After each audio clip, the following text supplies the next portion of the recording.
বিহারে আপনারা দেখলেন যে নির্বাচনের কিছুদিন আগে ওখানে অনেক মহিলাদের অ্যাকাউন্টে নাকি 10,000 টাকা করে পাঠিয়ে দেওয়া হয়েছিল।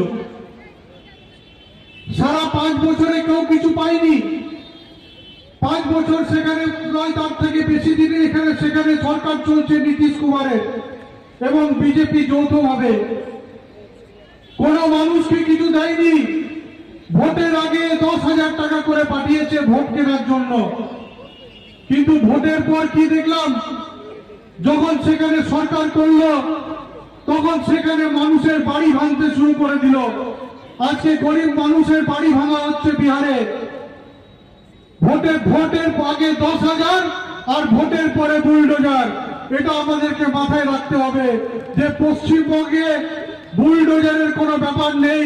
পশ্চিমবঙ্গে মমতা বন্দ্যোপাধ্যায় আছেন।